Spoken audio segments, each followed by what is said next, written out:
Hello, my name is Randy Jordan, and today I'll be talking about genocide in Rwanda. So to get you guys started, I have a picture of a Tutsi child, and he's holding what's left of his family. And I have a movie clip from the movie Hotel Rwanda.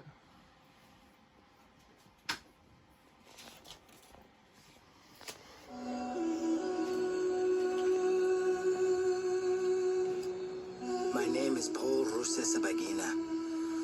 I am the house manager of the most luxurious hotel in the capital of Rwanda.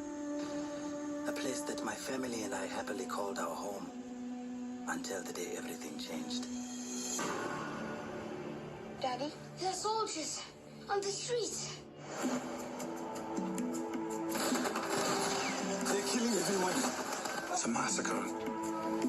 The United Nations are here now. We're here as peacekeepers, not as peacemakers. We've got trouble at the gate. This is a 4-star hotel, not a refugee camp. I have no means to protect these people. When a country descended into madness They're killing Tutsi children to wipe out the next generation. and the world turned its back, How can they not intervene? Hundreds of thousands are dying. If people see this, they'll say, oh my God, that's horrible. And then go on eating their dinners. one man had to make a choice. All the whites are leaving, even the UN soldiers. All the superpowers, everything you believe in, Paul, they're not gonna stop the slaughter. We have been abandoned.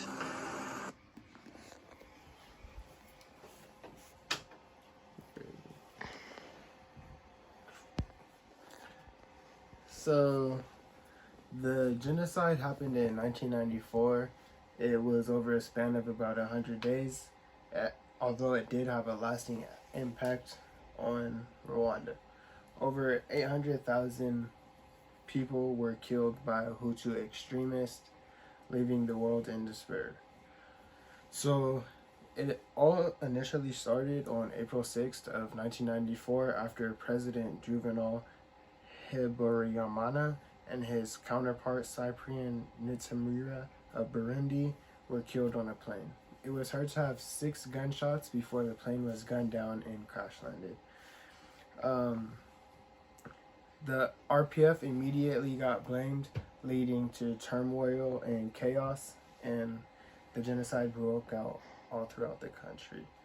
So how it basically happened was lists of government opponents were given to local militias and armies, and they were sent to villages with clues given to them by neighbors or anything basically, and they were sent to kill them.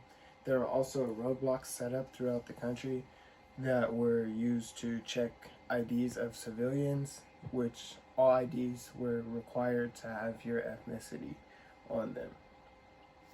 The Hutus also set up a radio station by the name of the RTLM, which used propaganda and a lot of other extreme point of views to get people to turn against each other, especially the Tutsi, and it was used to weed out the cockroaches. So within just a couple of days of fighting, over thousands of people were killed, and also killing some peacekeepers. So the UN had pulled all their soldiers, and Belgium as well had pulled all their soldiers. So Rwanda was left to basically suffer on its own. France was allied with the Hutu people, so they pulled some of the Hutu people to safe zones, but were later interrogated and told that they did not do enough to help out. The RPF was backed up by... So like these are some of the immediate effects of just refugee camps and kids left as orphans, mothers left as widows, and fathers just left to go to war or basically get killed. The RPF was backed up by Uganda's army, and they seized a lot of territory, and the Hutu kind of knew that the Tutsi would be on the rise in power because they were so determined and had a lot more control to what they were trying to accomplish. So they ended up seizing the capital on July 4th of 1994, and the capital of Kigali. So immediately after the seizure of the capital, over 2 million Hutu people fled to the Democratic Republic of Congo, where they were chased and killed by the RPF, or that is said to be believed. They also fled to Tanzania and Burundi, which are also neighboring countries, where they were also sought out. Over 5 million people died in the conflict, and the conflict didn't officially end until 2003. So, just some of the outcomes. There were 93 people found responsible, all of them being Hutu, but 10,000 of them people did die in prison before justice could even be served. This was due to the simple fact that conditions were not sanitary, and obviously these people were not well looked after. President Juvenal Habyarimana was elected to his third term in 2017, actually, which he got a 98% of Rwandan votes.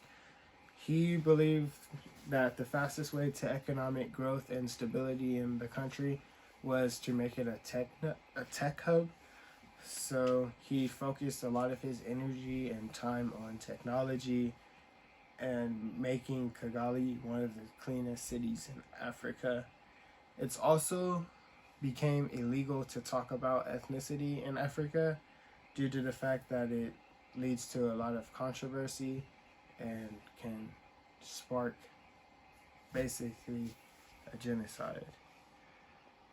And yeah, that's my presentation. Thank you.